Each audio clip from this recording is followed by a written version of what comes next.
And welcome to this year's Science Week Assembly. Now, actually, I can't believe a year has gone by. It seems like yesterday we were standing here doing all those amazing experiments for the assembly that we did.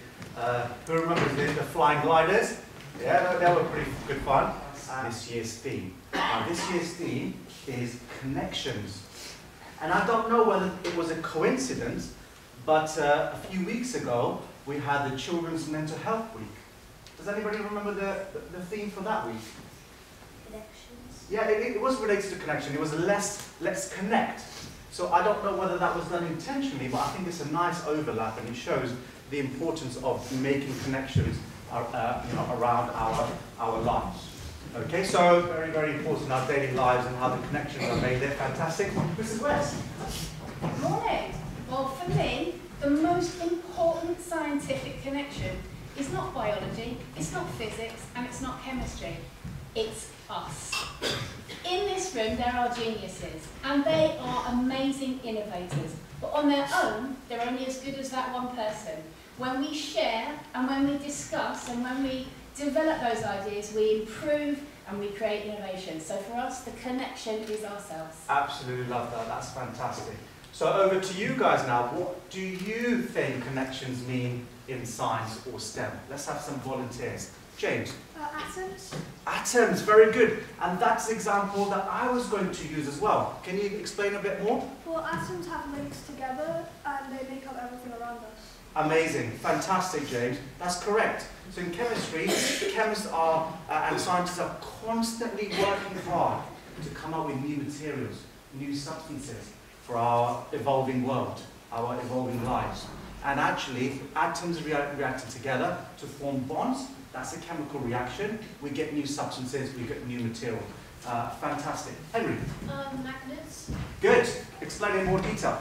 Like magnets, they can attract other opposite facing magnets. Yeah, so like poles. Yeah, like poles we know. What do they do? Repel, attract. Yeah, like poles. Okay, repel. Yes, like poles. Opposite poles? Attract. Absolutely, fantastic. So there's a great example there. Last one, Adam. And how is the connections related to the periodic table? They come in families and stuff. Ah, brilliant. Absolutely. Very good, Adam. We know that the periodic table is arranged based on not only their physical properties, chemical properties, but also the big categories of metals and non-metals. Excellent. Fantastic. Okay, so we're ready to start. We're ready to do some experiments today. And one of the first experiments we're going to do actually involves physics. And what we'll do is we'll pick volunteers for this first one from year 6. And what you're going to do is raise your hand if you want to come up and have a go. And what you're going to do is, if I pick you, you're going to come and stand behind one of these hats, these physics hats. And don't touch them, just stand behind them. And then it will help you to place them on your head. And you're just going to have your arms by the side of you. Okay? So let's have 1, 2, 3, 4, 5, and 6. You 6 come over. Okay, so stand behind the hat. And we're basically, these are pretty cool, aren't they? Look at that. So we've been a bit creative. Creativity, we speak about that a lot, don't we? Some tennis balls, some coat hangers.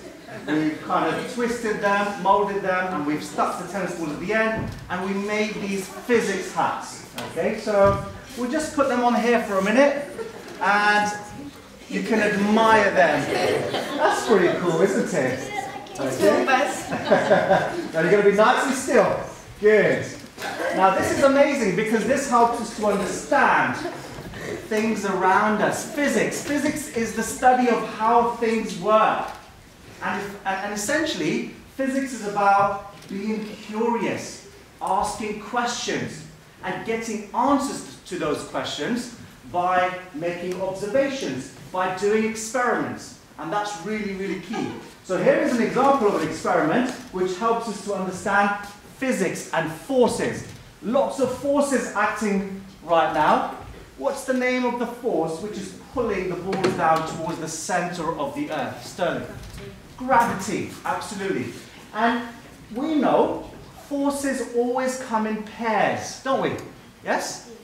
And we know that there is a force acting in the opposite direction which stops the coat hanger going through the skulls of these boys. What's that force? Timmy? Reaction. Reaction force. Fantastic, Timmy. And that's an example of a support force. Now, right now, these hangers are in something called a stationary phase. It's a very important law. It's the Newton's first law of motion, which states that if anything is stationary, it will stay stationary unless you apply a force to it. Or if something is in motion, it will stay in motion until you apply another force to it. So right now, it's in stationary phase. I can apply a force to these hats. You ready? There we go. If you just give it a little nudge, they should go around and orbit them without falling off. Okay? They might fall off. They might fall off. They're not going to be 100% accurate. Amazing. So there, I've applied a force. They start to move. What else can happen? What are some of the other effects when you apply a force to an object? Slow down or stop. Charlie? Turn. What else? Ernest? Change shape. Change shape. Anything else? Change direction. Fantastic. So those are all of the effects when we apply a force. Now, what we're going to do is, we're going to now get the boys. Okay, this is, you need to listen to my instructions very carefully. So let's balance it. Everybody balance it. Keep your head nice and still. Okay, good. Now what you're going to do is, you're going to spin. And hopefully, the hangers are going to stay in that position because we're not applying external force. So you're going to do a little twirl. Are we ready? 3, 2, 1, go. Yeah, round of applause please guys. Well done. Okay. Put the hangers down for the boys. Please take your seats. Okay, so now there's an example of actually the boys were turning. Okay, and I think we're going to do one more demonstration. So Mr. French, I think we'll need another volunteer. The idea that when you turn, you don't want any friction on the hangers. So Mr. French is going to demonstrate this, and you can see there. Oh man, not quite, okay? Excellent. Brilliant, thank you, sir. Now, for our next experiment, we're going to have a bit of a competition. So we're going to need 3 volunteers from year 6, 3 from 7, 3 from 8, and we're going to need 3 staff members. Let me first of all explain the task. I'll explain the task clearly. Now,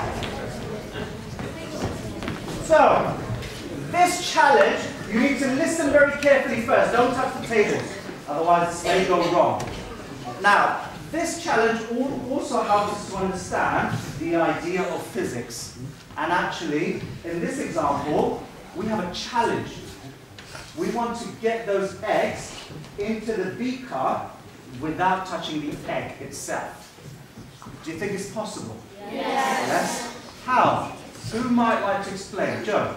I think if they lifted the toilet roll up without, like that, and then they put it down, and then they moved the plate. Okay. We want more exciting things than that. What else can we do? Tata? We hit the plate. Yes, we can apply a force to the plate. So by applying a force to the plate, you can go from right to left or left to right, and you do have to do it reasonably firmly. It does work. So if you apply a force to the plate will move out the way. It will take the toilet roll with it, and so whichever group gets the most eggs into their beaker is going to actually win. So let me explain. Right, so to do this, you're going to have your hands right to the right-hand side of the plate. You're going to pull your hands back and you're going to strike it. And when you strike it, it can be a reasonable force. Don't smash it all over the table. Hit it and then pull your hands back, and hopefully the eggs will go into the beaker. Fingers crossed. Are we ready? Countdown! Wait.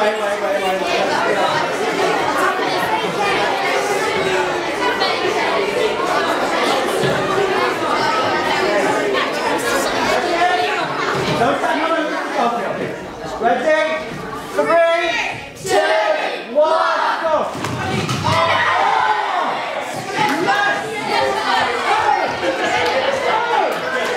Sound. So light travels in transverse waves, and sound travels in longitudinal waves, where you have the oscillations or vibrations going in the same direction as the wave. Okay, it's called compression and wave. There we go, don't worry. Yes. Okay, boys, you have to go now. Let's go. Play your heads up. Go. Spin. Amazing. Keep going.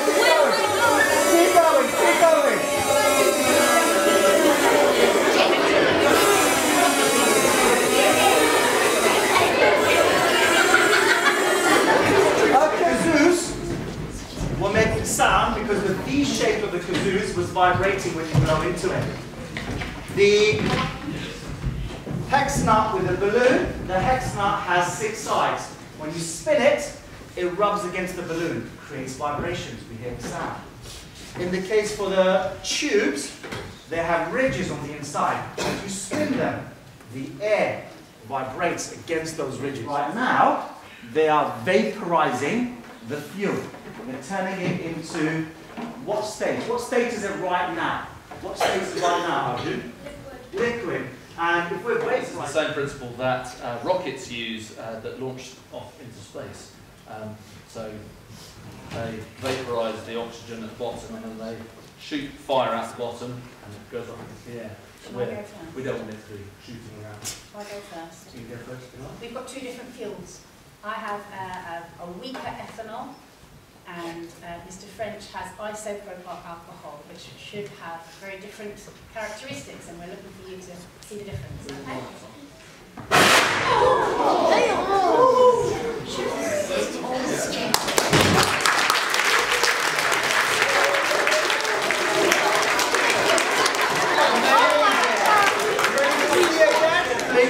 There we go.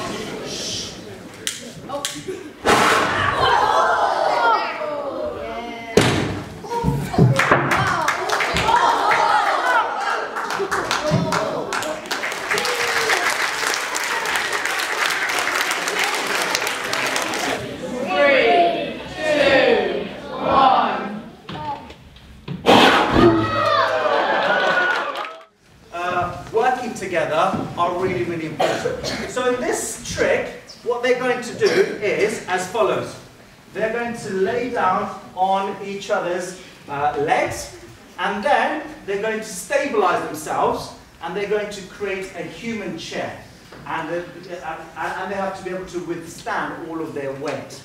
Okay? And if they work together and connect in a specific way, and withstand all of their weight, they should be able to do this. So we're going to have, it's going to be a competition. We're going to see which of the 2 groups is able to hold it for the longest. Okay? Are we ready, boys? So set yourself up, please. So lay down. Good. Excellent. Excellent. That's it. Good. Hold on. Not yet. Not yet. Not yet. Good. Right. For this, they're going to need strong core. So activate your core, please, boys. And then we're going to go around and pull the chairs out. Are we ready? There we go. 4, 5, 2.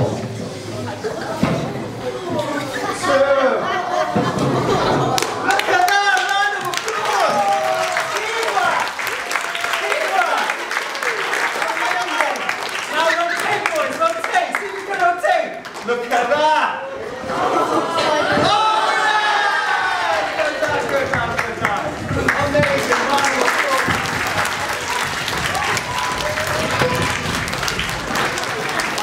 Oh, that is brilliant. Goodness me. Oh my goodness. We didn't have an early shower there. What's happened there? So we can see that the water has disappeared. I deserve a round of applause for that, don't I? Come on. Right. Okay, very slowly. There we go. Let go. Hold your hands up. Right, don't look into it. Don't look into it. Now, we need to be able to try and prove and show you what's happened, because obviously I'm a scientist. What could have happened to the water in order for it not to pour? Yeah. Amazing, it has turned into solid. So if you have a look, if I turn this around, it's turned into this jelly. Here's butane gas. Now we would normally do this with methane gas, which comes out of our taps in our science labs. But butane is just easier to transport and it's chemically slightly different, but it burns in the same way. So the first one, I'm just going to do a little demo. So what we have in these bowls are some water and some dish soap. And we just created some bubbles using the butane gas. And if you are to burn those, this is what happens. Wow. You can do the same experiment, believe it or not, but in your hands. In my hands. And then Mr. French is going to do it. And the boys here are going to light us on fire.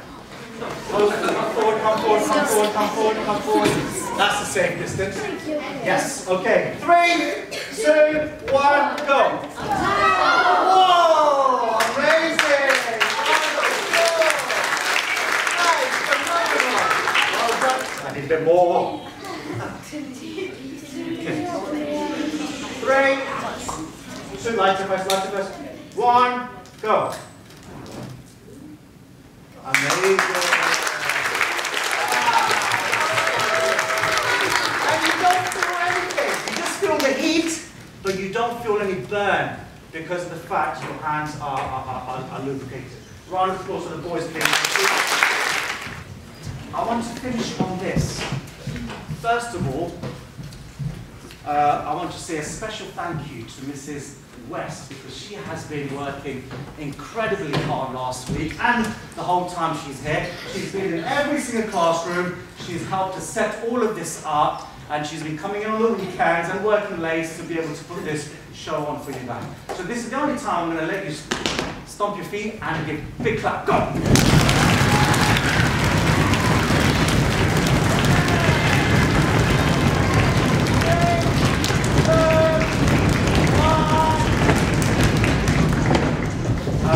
The thing that I would like to finish on this, we talked about lots of connections in science, but the most important connection is the connection between people. Okay? Studies have shown fundamentally that our need for connection is as important as our need for food and water. So go out there, make connections, be kind to one another. Be helpful, be respectful, make people laugh, and learn to work well with each other in terms of teamwork, because those values will take you a long, long way. Okay? Well done, everybody. Thank you for your time. Boys, give it up for the science department.